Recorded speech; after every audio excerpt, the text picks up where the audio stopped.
Now, considering getting money out of politics is very important, especially if you want constituents to be fairly represented.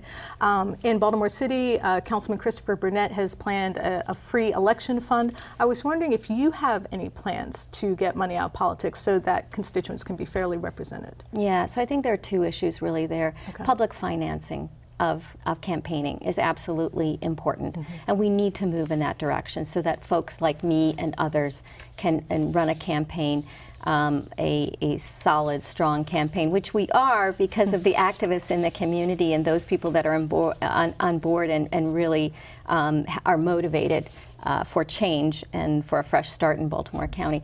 But also, as you've probably heard before, pay-to-play politics is a big issue in Baltimore County. Absolutely. And just last night, another candidate running said, yes, I accept money from developers. Wow. Developers are important to the process. We need to include them, and so certainly I accept money from developers. Really what it means is that because a lot of the work that the council does is zoning, and there are a number of issues there that really need discussion around the 2020 master plan.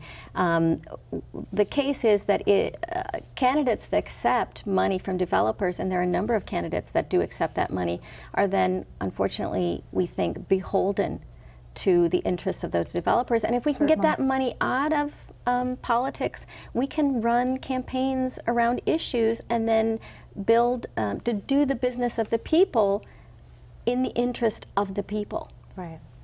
Now, another race that's being watched by progressives is the one between Sheldon Laskin and Bobby Zirkin. And I was wondering if you would be willing to support a progressive candidate like Sheldon Laskin. Sheldon Laskin has some very spot-on policies that I think are really what we need in Baltimore County, and I think that he would be a tremendous asset to the council. Now, the council just did something interesting. They just gave over $100,000 to Sinclair Broadcasting, which is a multi-billion-dollar telecommunications company that has been cited for essentially forwarding propaganda on the alt-right, being very ideologically aligned with the far right. Also, the state of Maryland, I think, gave them another $1.3 million. What's going on with your county council giving a multi-billion-dollar company hundreds of thousands of dollars? So this is really incredible. As you correctly pointed out, Sinclair Broadcasting is now on track to own 70% of local broadcasting stations, and we know that they were in the news, the national news, because of the conservative message and also their promotion of essentially what is fake news. And they are headquartered in Hunt Valley. So they asked the council for a loan of $130,000 if they hired a certain number of people, and the council granted the loan, which if they hire those workers will no longer be a loan.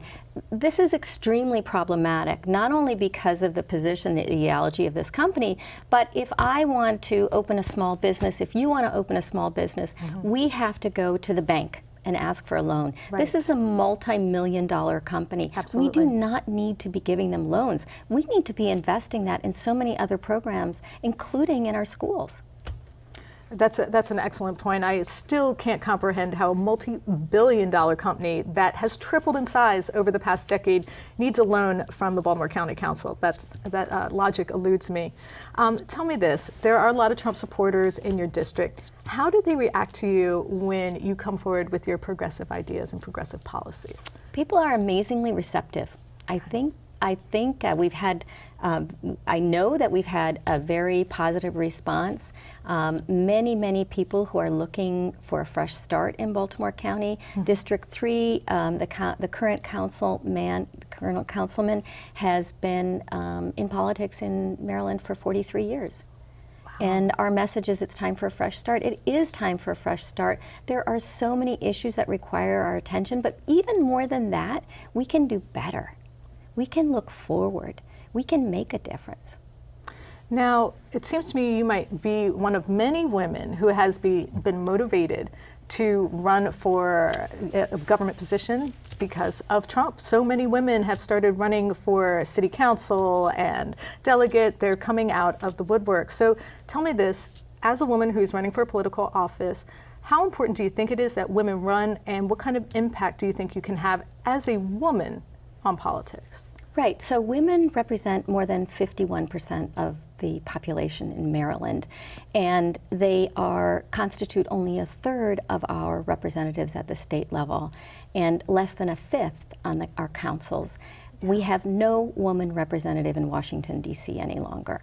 We absolutely need our female voices at all levels of government, at all levels of representation. We know that women have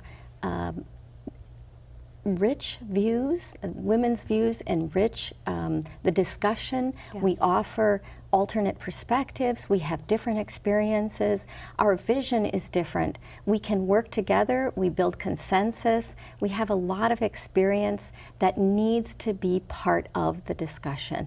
And more than that, for me as a mother of 4 children, 3 teenage daughters, wow, young women want to be involved. They want to know that they can make a difference in politics, and it's our responsibility to say those women that have been active in the Me Too movement, yes, we can do this. Yes, you support me, and when it's your turn, I will support you. Right. And we will grow our numbers in politics. We will be represented, and our voice will be heard.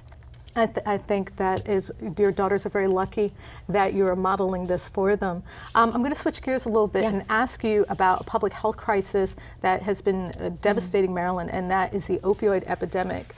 It seems that you may have a plan to deal with this in your district, in your county. Thank you very much. Yeah, opioid deaths, we've had in the first 9 months last year, we had over 250 opioid deaths in Baltimore County. It is not a problem that exists elsewhere. It is in Baltimore County, and unfortunately Baltimore County has reduced the number of beds that we have in our treatment facilities. So we absolutely need to bring those on par with our needs. We also need to have broader discussions with both the healthcare providers and those that are suffering from the opioid crisis, and we need to understand that this is not a criminal issue.